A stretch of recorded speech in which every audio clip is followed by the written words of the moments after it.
St. Louis, Missouri, the International Bowling Museum and Hall of Fame stands as a shrine to the kings of the game, able sportsmen whose stories provide inspiration for one of America's favorite pastimes.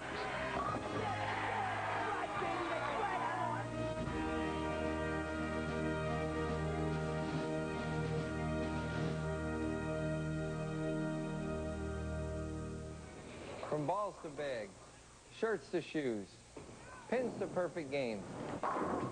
The International Bowling Museum and Hall of Fame here in St. Louis, Missouri celebrates all things bowling.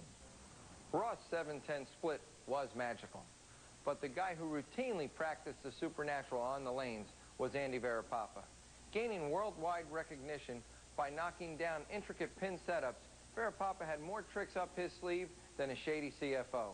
And believe me, he inspired many other bowlers to attempt trick shots of our own. Here's one that Andy made famous.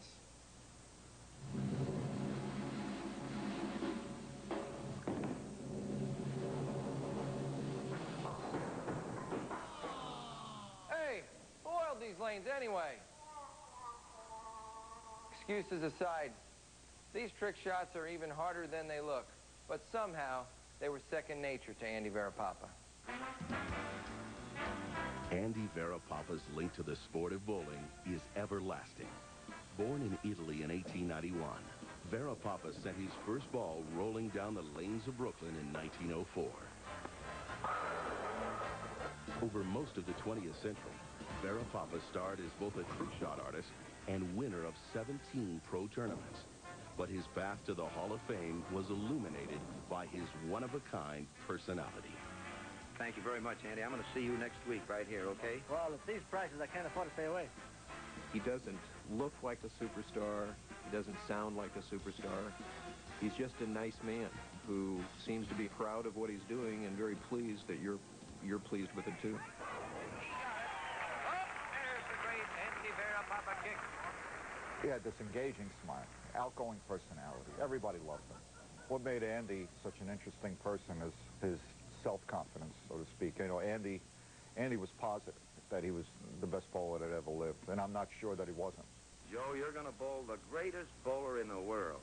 You know that? I know that. He knows it, too. He'll tell you. Andy Varipapa, ladies and gentlemen. No one could dispute Varipapa's claims. Not when he was inventing and converting jaw-dropping, never-before-seen trick shots. It was his passion then and his legacy now. He told me, you know, son, when you shoot a 250, some people might remember that in an exhibition. When you make a really good trick shot, it leaves a lasting effect on them forever. He knew that for people to get into the sport of bowling, they were going to have to enjoy it. It's not just a question of throwing strikes. It's a question of giving them a show. He began with the big four, the 4, 6, 7, 10. Andy had his own special technique for this shot.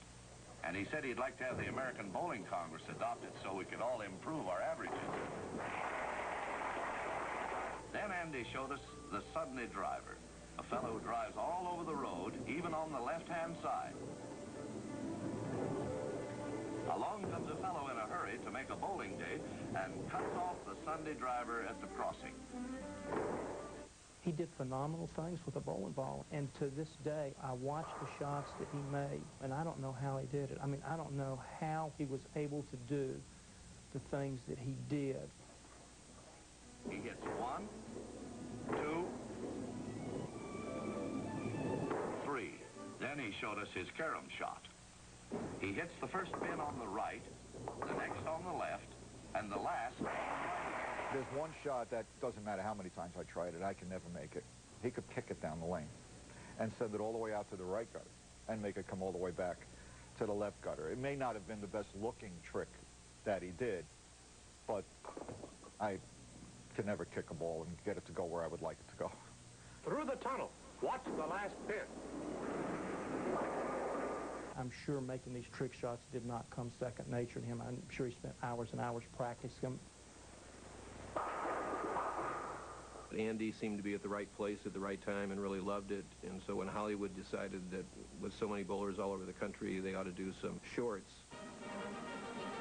to put in the theaters all around the country. Millions of Americans are rabid bowlers, and most of them think of Andy Varipapa when they think of bowling perfection. In the 30s, they shoot one called Strikes and Spares, and bang, the man is known throughout the country as the trick shot artist. Not only was Varipapa larger than life on the screen, but also in the eyes of those who followed in his path. Most pro bowlers today have a trick shot or two they've adopted from the Varipapa arsenal. One of Andy Varipapa's famous shots was 2 balls and 2 hands making a 7-10. I have my own adaptation of that.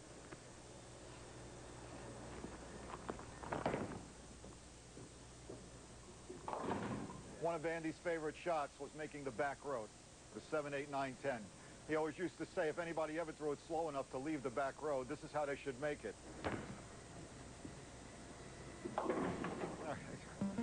While Varipapa had gained stardom for his trickery on the lane, he craved more out of his career. He always wanted to be known as a competitive bowler. He resented, they would call him the clown prince of bowling. He says, I'm not a clown. He says, I'm an artist who has perfected his shots. But could this artist, now in his 50s, step away from the bowling sideshow and onto its legitimate stage? The legendary Andy Varipapa is one of the Bowling Hall of Fame's most charismatic figures. His wide smile and gregarious nature endeared him to fans of the sport, and his incredible knack for converting trick shots garnered him worldwide acclaim. But as the decade of the 40s rolled around, Varipapa was feeling pigeonholed and wanted the respect earned by legitimate bowlers. He's now very famous. He's been on a few newsreels in the 30s and the early 40s, and you don't do that without being rather skilled, but I think it took away from recognition. Today, I think of somebody like Robin Williams, who has been so well established as a wonderful, zany comedian that people have almost a hard time getting used to seeing him playing a very serious role. And so I think the same kind of thing happened with Andy. In 1946, on a mission to prove his competitive legitimacy, Varipapa accomplished a feat as dynamic as one of his legendary trick shots. He has a double. If Varipapa strikes, he will be the winner. Watch it. And he got it. Andy knows the result already. Here's this 55-year-old man, and he wins the All-Star tournament in 46, which is the tournament. Here's your $1,000. And then comes back in 1947 and does it again. So suddenly, you realize that this man can compete at the national level. Not a youngster, but he can throw it. Look at that. Beautiful. At that time, the All-Star was 100 games in 7 days. And you're bowling against the best bowlers in the world. And he won back-to-back, and then the following year, he finished second.